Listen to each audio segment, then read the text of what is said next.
Hi all.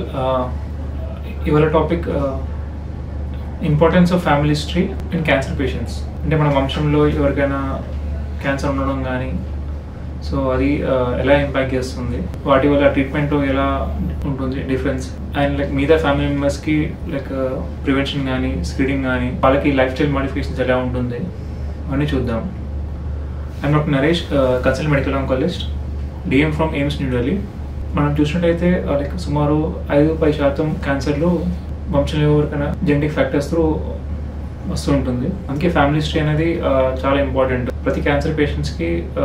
Like ఫ్యామిలీలో ఇందులో ముఖ్యంగా ఫస్ట్ డిగ్రీ, సెకండ్ డిగ్రీ అని అంటారు. ఫస్ట్ డిగ్రీ అంటే పేరెంట్స్ ఇంకా పిల్లలు, సెకండ్ డిగ్రీ అంటే మిగతా లైక్ ఆంట్, అంకుల్ కానీ గ్రాండ్ పేరెంట్స్ వాళ్ళంతా కూడా సెకండ్ డిగ్రీ కింద వస్తారు. అందుకే హిస్టరీ కూడా మనకి ఒక ఫ్యామిలీలో ఉందంటే ఆ మెంబర్ అయితే ఏజ్ ఎప్పుడు డయాగ్నోస్ అయ్యారు, అంటే వాళ్ళు మెటర్నల్ పెటర్నల్ సైడా ఇటు సైడ్, అలాగే వాళ్ళ ట్రీట్మెంట్ ఏం తీసుకున్నారు, వాళ్ళ సర్వైవల్ ఏంది, అవన్నీ కూడా మనం డీటెయిల్గా హిస్టరీ తీసుకుంటాము. ఇది ఎందుకు ఇంపార్టెంట్ అంటే లైక్ కొన్ని క్యాన్సర్స్ లైక్ రొమ్ము క్యాన్సర్ కానీ, అండాశయ క్యాన్సర్ కానీ, పెద్ద పేగు క్యాన్సర్, ప్రోస్టేట్, ప్యాంక్రియాటిక్, ఇవన్నీ కూడా మనకి కొన్ని జీన్స్ లైక్ BRCA1-2, ఇంకోటి లిన్ సిండ్రోమ్ అంటాము, MMR జీన్స్ అని, ఫ్యాప్ అని, ఏపీస్ జీన్. సో ఇవి తెలుసుకోవడం వల్ల ఉపయోగం ఉంటుంది. సో ఒకసారి మనకి ఇది తెలిసాక, పేషెంట్కి ఇలాంటి జీన్స్ నుంచి వస్తుందని తెలిసాక మన మీద ఫ్యామిలీ మెంబర్స్ కూడా స్క్రీనింగ్ అనేది చేయబడుతుంది. వాళ్ళకి ముందుగా కౌన్సిలింగ్ చేయబడుతుంది. జెనెటిక్ టెస్టింగ్ వాటి ఇంపాక్ట్ ఎలా ఉంటుంది, అంటే పాజిటివ్ వస్తే ఎలా ఉంటుంది, నెగిటివ్ వస్తే ఎలా ఉంటుంది. ఎందుకంటే ఇది చాలా emotional and psycho social impact ఉంటుంది వీటి వల్ల.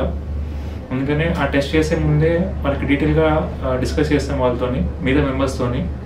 ఆ టెస్ట్ చేయడం వల్ల మీకు బెనిఫిట్స్ ఏంది, అది పాజిటివ్ వస్తే మీరు ఎలాంటి జాగ్రత్తలు తీసుకోవాల్సి వస్తుంది. సో స్క్రీనింగ్ అనేది జనరల్గా మనకి ఎలాంటి సిమ్టమ్స్ లేకున్నా కొన్ని టెస్టులు చేస్తుంటాము, దాన్ని స్క్రీనింగ్ అంటారు. సో ఇలాంటి స్ట్రాంగ్ ఫ్యామిలీ హిస్టరీ ఉన్నప్పుడు ఏమవుతుందంటే ఆ మెంబర్స్కి మేము స్క్రీనింగ్ అనేది అర్లీగా హైలైట్ చేస్తాము. ఎగ్జాంపుల్ లైక్ మ్యామోగ్రామ్ అనేది మనకి బ్రెస్ట్ క్యాన్సర్లో జనరల్గా 40 years పైన అడ్వైస్ చేస్తాము. కాబట్టి ఇలాంటి ఎవరికైనా హై రిస్క్ ఫీచర్స్ ఉన్నప్పుడు అర్లీగా లైక్ 25-30 years ఏజ్ అప్పుడు అడ్వైస్ చేస్తాము. అలాగే కొన్ని MRI అని, అవి కొంచెం సెన్సిటివిటీ ఎక్కువ ఉంటుంది కంపేర్ టు మ్యామోగ్రామ్, ఇవి అడ్వైస్ చేస్తాము. అలాగే కొలోనోస్కోపీ జనరల్గా మనకి 45-50 years పైన వాళ్ళకి అడ్వైస్ చేస్తాము. బట్ హై రిస్క్ ఉన్న వాళ్ళకి లైక్ లిన్ సిండ్రోమ్ కానీ, ఫ్యాప్ ఉన్న వాళ్ళకి అర్లీగా ఉంటుంది, లైక్ 25 years, ఫ్యాబ్ ఉన్న వాళ్ళకి 10 years నుంచి మేము అడ్వైస్ చేస్తాము. అండ్ కొన్ని జీన్స్ లైక్ BRCA1-2 జీన్స్ ఉన్నప్పుడు ఏమవుతుందంటే మేము ప్రొఫిలాక్టికలీ కొన్ని సర్జరీస్ అనేది కూడా అడ్వైస్ చేస్తాము. లైక్ BRCA1-2 వల్ల మనకి లైఫ్ టైం రిస్క్ అనేది ఎక్కువ ఉంటుంది, బ్రెస్ట్ అండ్ ఓరియన్ క్యాన్సర్ అని. సో అందుకే ఉన్న వాళ్ళకి ఫ్యామిలీ కంప్లీట్ అయ్యాక లైక్ ప్రొఫిలాక్టిక్ సర్జరీ అంటే బ్రెస్ట్ రిమూవల్ కానీ, అలాగే ప్రొఫిలాక్టిక్ యూఫరెక్టమీ అంటాం, అంటే అండాశయాలు కూడా తీయబడుతుంది. వీటి వల్ల వీళ్ళకి రిస్క్ అనేది తగ్గుతుంది. అలాగే కొన్ని మెడికేషన్ లైక్ టమాక్సిఫెన్ కూడా అడ్వైజ్ చేస్తూ ఉంటాము, దాన్ని కీమో ప్రివెన్షన్ అంటారు. ఇవన్నీ కూడా మనకి ప్రివెంటివ్, అంటే క్యాన్సర్ రాకుండా మనం నివారించవచ్చు. అలాగే మనకి ఇవి తెలిసాక ఆ పేషెంట్ ట్రీట్మెంట్లో ఎలా ఇంపాక్ట్ పడుతుంది. ఉదాహరణకి మనము BRCA1-2 జీన్ ఒకవేళ పాజిటివ్ వచ్చిందంటే ఆ పేషెంట్కి కొన్ని కీమోథెరపీ వల్ల ఎక్కువ బెనిఫిట్ ఉంటుంది. లైక్ కొన్ని ప్లాటినం బేస్డ్ కీమోథెరపీ డ్రగ్స్ అంటాము, అవి వాడడం వల్ల వాడికి రెస్పాన్స్ కానీ సర్వైవల్ కానీ పెరుగుతుంది.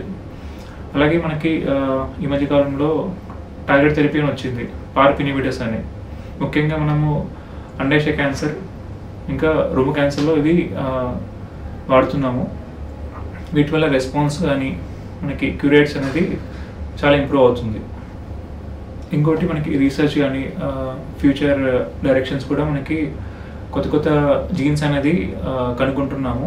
దీనివల్ల ఏమవుతుందంటే ఒకటి మనకి ప్రివెంటివ్ ఆస్పెక్ట్ ఉంటుంది, స్క్రీనింగ్ చేయొచ్చు, అలాగే ట్రీట్మెంట్లో కూడా మనకి ఇంప్రూవ్మెంట్స్ ఉంటుంది.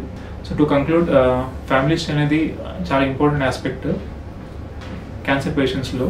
దీనివల్ల ఆ ఇంపాక్ట్ అనేది ఫ్యామిలీ మెంబర్స్కి చాలా ఉంటుంది టు ప్రివెంట్ క్యాన్సర్. అలాగే స్క్రీనింగ్ కూడా చేయబడుతుంది, అలాగే కొన్ని మెడికేషన్స్ కూడా ప్లాన్ చేయవచ్చు to decrease the risk of cancer. Thank you. So ఇలాంటి ఇన్ఫర్మేషన్ వీడియోకి you can follow our channel, you can like, share and subscribe the channel. Sion Cancer Clinic, advancing care passionately.